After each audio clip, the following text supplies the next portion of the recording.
gamer guys and gals, and welcome to part 40 of my Pokemon Colosseum Let's Play.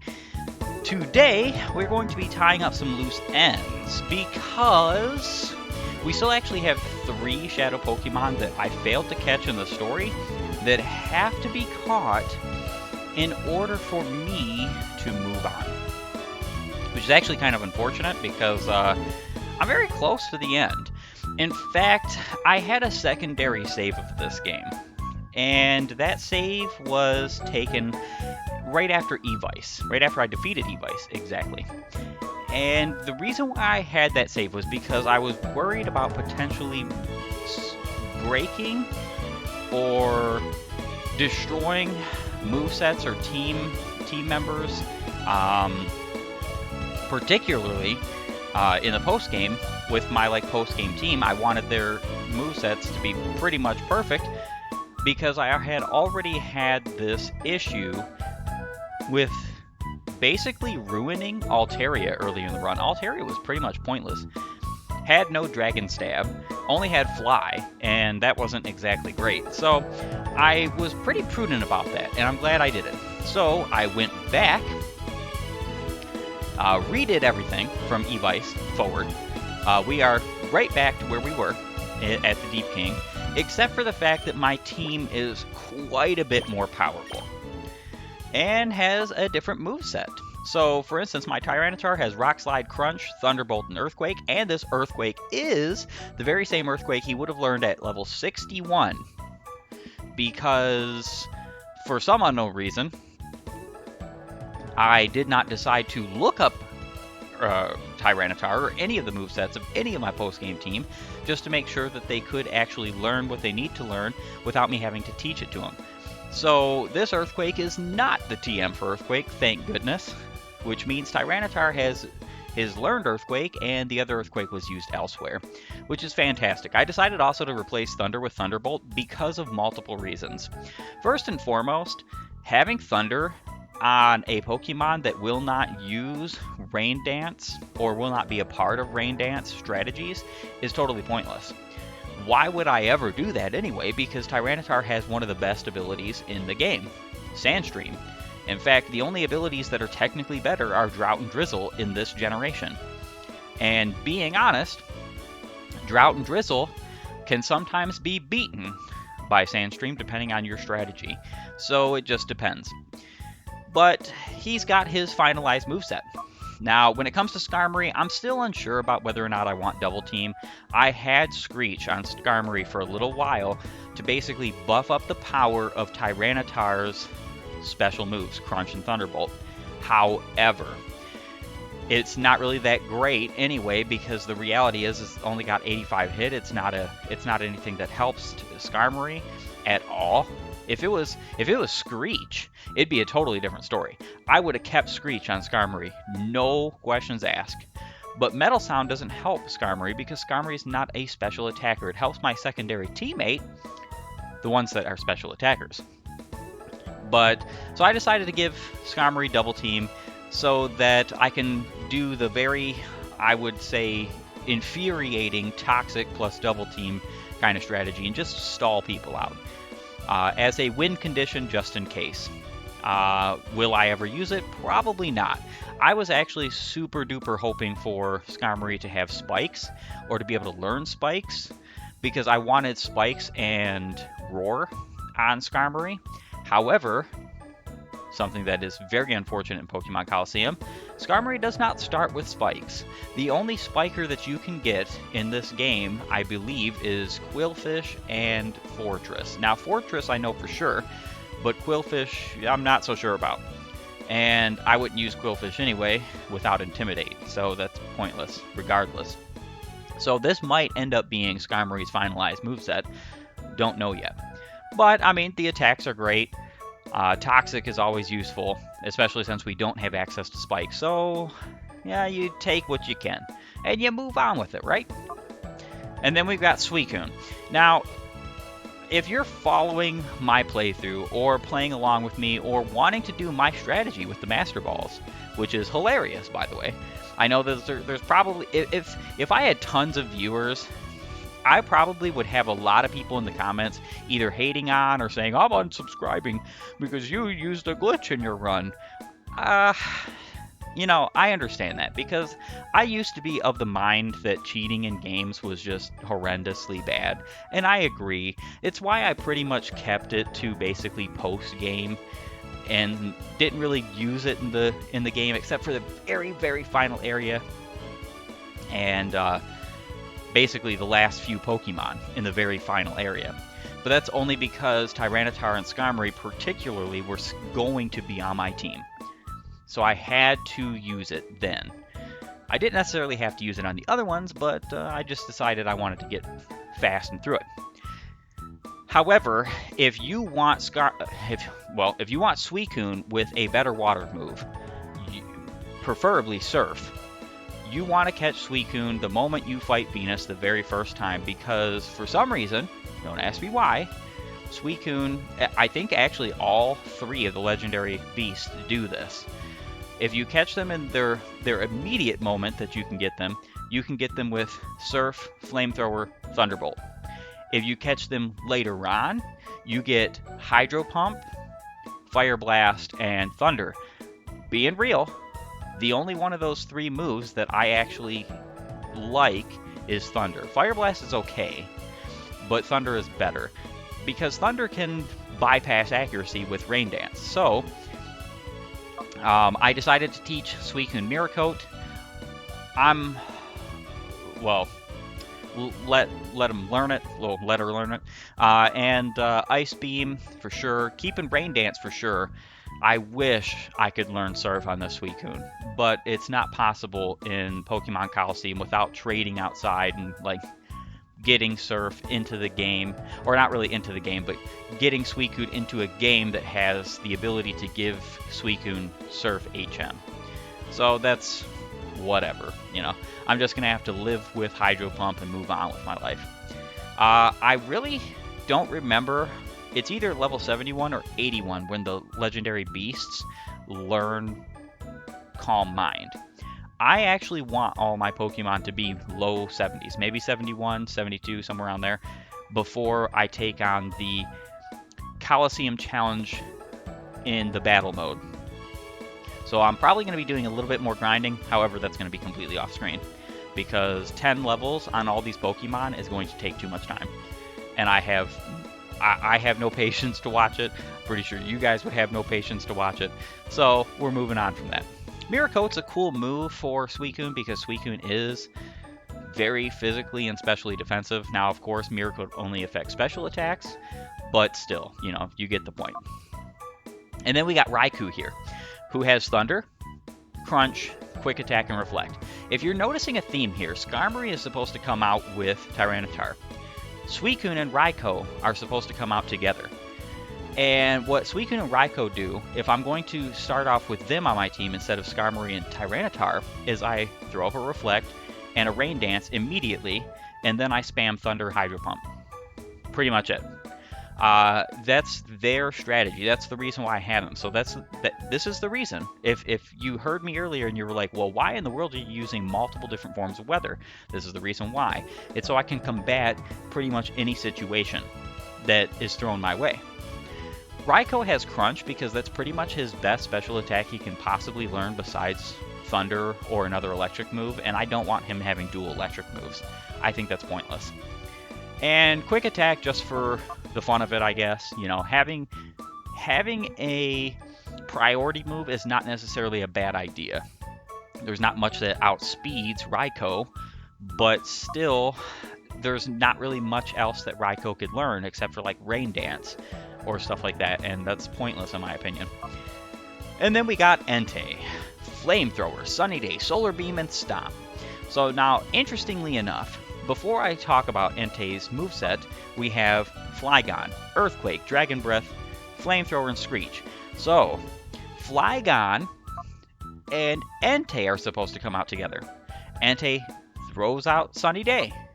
Flygon throws out a Screech, or just starts spamming moves. Now, Earthquake is pretty detrimental against Entei, that's true. However, Flygon is kind of like a wild card in this. Flygon can work with other Pokemon, period. Entei can as well, because having some Fire-type coverage on our team is good, in Grass-type too, with Solar Beam. So, with Flygon, I can throw Flygon out with Skarmory, instead of Tyranitar.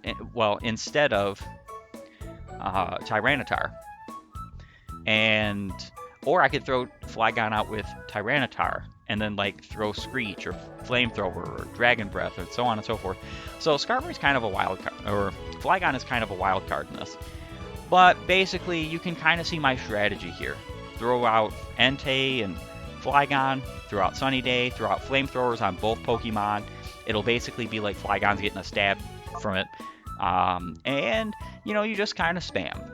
I have pretty particular strategies with all these Pokemon, and I've pretty much done all these strategies before while playing Pokemon Colosseum.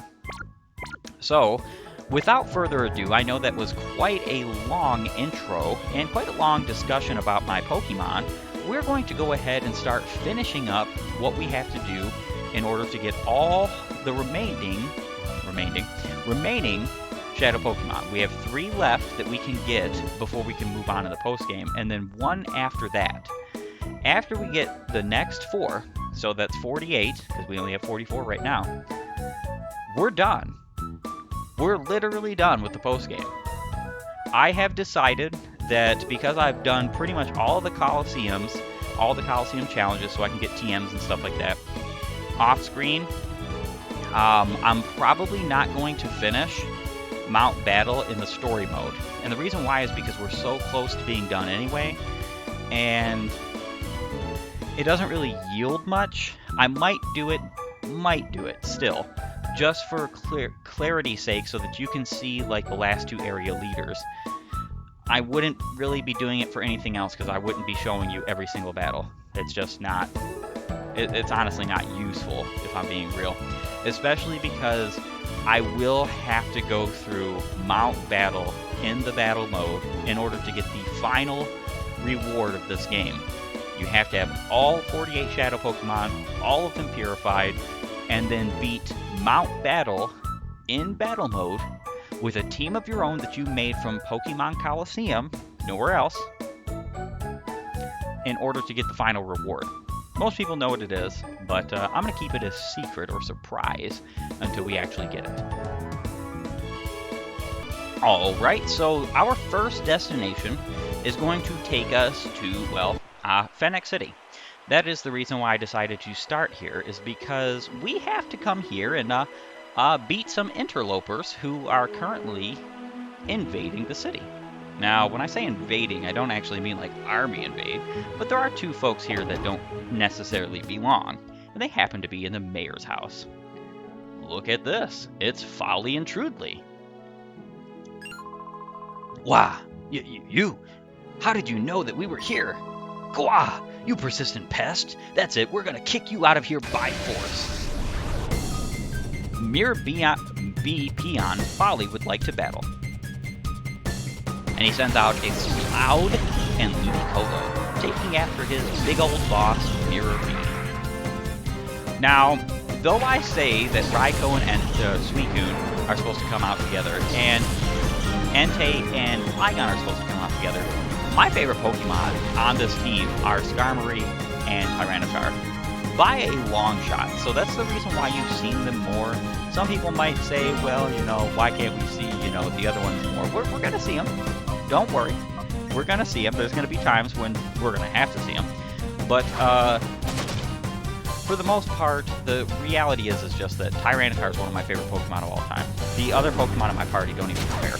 Skarmory is awesome alongside Tyranitar. So there's that too. Technically, Flygon is awesome alongside Tyranitar as well, but my issue is that I originally wanted Flygon to have Dig, so that I could use Flygon and Tyranitar out at the same time. But that wasn't possible. It's not possible in Pokemon Colosseum without like doing some outside exterior stuff.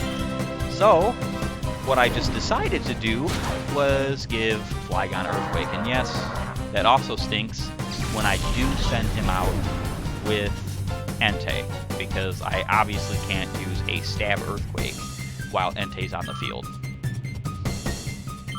So my strategy isn't flawless, but it does have some good upsides, I think. Player defeated Mirabee, Peon, Volley. I shouldn't have bothered. No, you shouldn't have. I almost one-shot both your Pokemon. Or did I? Wasn't hardly paying attention. Hey, please, don't tell anyone that you saw us here. Don't worry, I won't. Oh, no, not again. Not after we finally got our freedom. Don't think that we're here for you to beat all the time. I'm putting an end to this once and for all. He says that very humorously because you can fight him a lot. Mirabee, Peon, Truthly would like to battle. Makuhita and Dusclops. That Makuhita's level 30. I wonder why that could be. We are missing 3 Pokemon. Makuhita, Mischievous, and Murkrow. 3 Pokemon I lost out in the story. And we're going to be catching them this episode. That's pretty much all we're doing this episode, if I'm being honest. Because it's going to take us a little bit of time to do. Alright, so let's go with Crunch on... Well, actually we have to use the patented Master Ball that we have used a billion times. And I guess we can use, what, Drill Peck on... no, I don't think there's anything that we have on Starmie that's going to KO that Dusclops immediately. I don't think. I mean, he is only level 54, but that doesn't really mean much because Skarmory, again, is not exactly primarily an attacker. Yes, physical attacker, yes, but more like a defender kind of Pokemon. So let's see if he does. And, nah, I didn't think he would. Alright, so our next move, Memento. Faints to partially lower attack and special attack. That is a very interesting move. It's unfortunate that that's actually not going to do, like, anything whatsoever. But I actually think that Memento is kind of a really dumb move. Some people like it, and some people use it on their Pokemon teams and in their strategies, and I'm not going to knock you for doing it. I absolutely will not. But the thing is that Parting Shot is basically Memento but better because it's a switch move instead of a KO, self-KOing move that lowers attack and special attack by 1 stage instead of 2. I would rather that than lowering it by 2 and losing a Pokemon. Unless you have, like, some way to keep that Pokemon in, like Mean Look or Shadow Tag or something. Your toughness, it's criminal! Yeah, Memento's just kind of like a really dumb move. Okay, I get it. I know how honkin' strong you are now. I won't battle you again.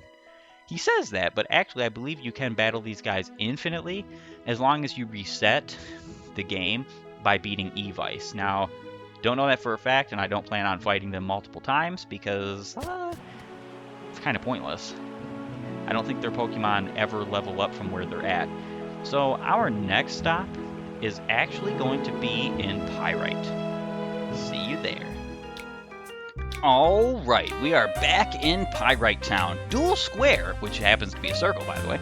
And we are going to be fighting a specific trainer here who should have our Mischievous that we can catch. And I believe it's Ryder Vant here. You're looking to battle with me? Yes. That's too funny. Come at me as if your life depended on it. Ryder Vant would like to battle. Mischievous and Delcatty.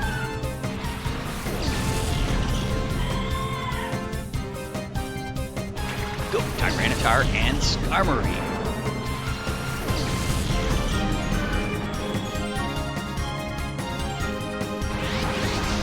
Oh, there's a Shadow Pokemon that we should have caught a billion years ago. Alright, so Master Ball. Items.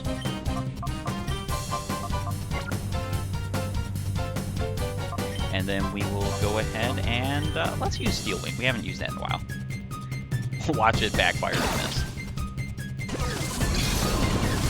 So, as I was talking about previously in the last fight with Memento, I don't like Memento because it's very simple. If you don't have any way of keeping my Pokemon in, all I would have to do with Tyranitar was switch him out there. And switch him back in, and he'd have his same old attack and special attack. So it's almost like, but what's the point, you know? What's the point of that move? Delcatty used Tickle. I believe that lowers attack and defense. Yes. That's a move I believe Wobbuffet learns in later generations as a means to keep from games never ending. Like a fail-safe kind of thing. Let's go ahead and blast away with Earthquake, shall we? Drill Peck on Linu. Oh, very close. I decided to do Earthquake just specifically for the fact that I did not want to leave any one of them alive. I want to get done with this battle as soon as possible and move on with our lives.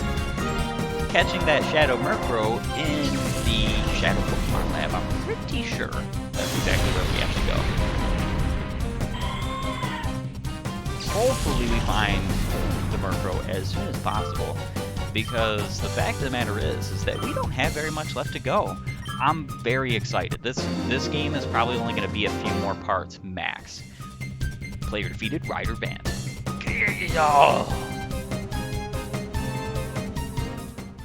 I don't know what the heck that noise was supposed to be. Next time I get to win and do the laughing. Maybe next time, Rider Vant. Alright, so let us go ahead and continue our traveling to the Shadow Pokemon Lab. I will see you guys then. And welcome back to the Shadow Pokemon Lab, gamer guys and gals, and we are going to go ahead and find ourselves Cypher Peon Lair. She is our last target for a Shadow Pokemon. We're gonna have to find her in the Shadow Pokemon Lab, that is, because I don't know particularly where she is or if we have to do anything to get her to spawn, because I thought I went through all of the Shadow Pokemon Lab before, and it's kind of abysmal, if I'm being honest, that we're having to go through this again. I don't like the Shadow Pokemon Lab. It's probably my least favorite dungeon. It probably has to do with the alarm. That alarm is insufferable. I remember the first couple of times I played through the Shadow Pokemon Lab and was just like, I want out. Not out of the Shadow Pokemon Lab, like out of the game. I'm done. Tired of it. And that just has to do with the fact that, you know, the Shadow Pokemon Lab, it's kind of long and arduous. It's not the biggest dungeon in this game. In fact, there are a couple of dungeons in this game that are just egregious. Like the Pyrite, Cypher, Mirror B headquarters. Hate that place. I hate the cave too. Lair. Ooh, we found Lair. Oh, you again. You're not getting off scot-free this time. Awesome. This is fantastic. I was not expecting to find her so easily, especially because I thought I went through all of this place already in order to find, what was it, the Lava or the Crocodile or something. I can't remember who it was that we found here. But it was one of the Johto starters. I thought that we already went through like this whole area, so it's kind of racking my brain as to why we are having, you know, we're basically having to fight another Cypher Peon here, whom you would think we had already taken aware of. So I'm guessing she just doesn't appear when you go through the post-game of the Shadow Pokemon Lab, I'm guessing. I would have to look back at the footage to see. Yeah, Rough Skin is pretty pointless this generation. Alright. Earthrow. And that's a Shadow Pokemon. Awesome. Fantastic. Tyranitar used Earthquake. Murkrow happens to be immune to that. But we did get to take out Houndour, which is beautiful. 100% beautiful. Doesn't affect either of them. Fantastic. Tyranitar grew to level 62. Wow. Skarmory is close to gaining level 62 as well. Alrighty. So, Murkrow is about to get caught. That is our very last Shadow Pokemon before we can move on to the post-game. Yeah, so the game actually forces you to catch all of the 47 Shadow Pokemon before you get to 48. So if you missed a whole bunch, you have to redo some battles and find these Pokemon trainers and whatnot, which isn't so bad. It's not like impossible to find these folks, but it's just kind of like wow, you know. Game design in this game is not exactly the best sometimes. As I said, like when we started the Let's Play, I didn't really care at all for the fact that there is hardly any settings in this game. Like, for instance, there's no way to skip any of the battle animations. There's no way to make the game faster. Pokemon needs to streamline that. Alright, so we just defeated Cypherpeon Lair. You know, you really are strong. Thank you. I appreciate the compliment. I also appreciate 4,500 Pokédollars. Wow, that's pretty incredible. Alright, so with all 47 Shadow Pokemon caught now, we actually have a place that we can go. However, like I said, I'm not going to be doing any more than just tying up loose ends in this episode. So I guess this would be a great and prudent time to say our farewells. So I want to thank you for joining me. And if you like my content, please like, share, subscribe, ring the bell, and all that other kooky YouTube and channel stuff and whatnot. It really does help out. It's actually kind of shocking to me how many people just don't know to do that. And I know some people probably get annoyed about it, the people who do know to do it and whatnot, that YouTubers constantly say it, but I know several people who have never subscribed to anyone a day in their life and didn't know how. And they've been on YouTube for like 10 years. That's pretty incredible. Like, I'm not calling them dumb or anything. I love these folks. It's just incredible that that's the case. So, thank y'all, and I hope you have a great and glorious day gaming. I'll see you next time.